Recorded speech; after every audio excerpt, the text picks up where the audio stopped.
Bonjour, je m'appelle Marc-Antoine Jamet et je suis le président du jardin d'acclimatation.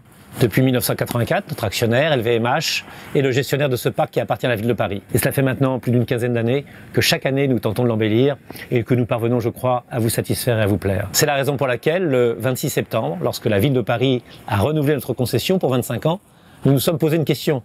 Est-ce que le jardin devait rester toujours le même, identique, totalement, ou est-ce qu'il devait se transformer, se moderniser? Eh bien, nous avons décidé de prendre une troisième voie. Nous gardons tout ce que vous aimez et nous inventons tout ce que vous aimerez. 60 millions d'euros ont été trouvés pour mener une trentaine de chantiers, faire venir une trentaine d'entreprises, 250 ouvriers qui, du 4 septembre au 1er mai 2018, vont transformer le jardin. Il y a 4 grandes directions pour cette modernisation. La première, c'est la plus évidente.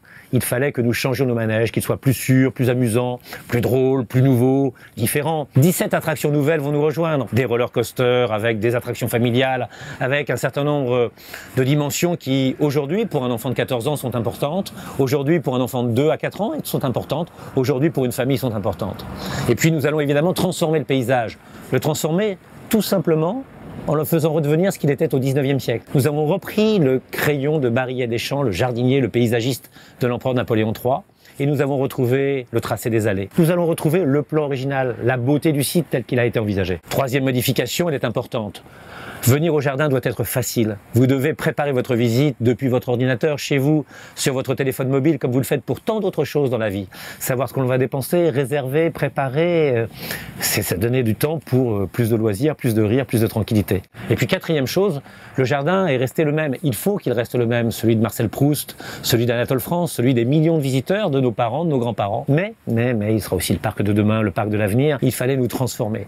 Et pour cela, faire que des parades, de la musique, du mouvement, des ateliers, des animations aient lieu chaque jour. Et puis, lorsque nous rouvrirons, nous aurons changé des choses. D'abord, vous pourrez acheter des tickets comme avant, mais vous pourrez trouver un pass All Include, All Access, qui vous permettra pour 29 €, non pas de mettre la main tout le temps au portefeuille, mais en tout cas de trouver une facilité pour faire tous les manèges autant que vous voulez. Et puis, nous aurons 30% de gratuité, nous accueillerons 180 000 scolaires, nous ferons en sorte que tous ceux qui autrefois rentraient dans ce jardin facilement puissent y rentrer de la même manière. J'ai hâte de voir ce que sera le jardin dans maintenant 6 mois, et nous serons ensemble pour toujours encore, pour un siècle et demi, nous l'avons été, nous le serons bien davantage encore pour les siècles qui viennent, tous ensemble, nos enfants, nos petits-enfants. Ce sera le parc de la ville de Paris, le parc des Parisiens, le jardin d'acclimatation de Paris, le jardin d'acclimatation qui est naturellement parisien.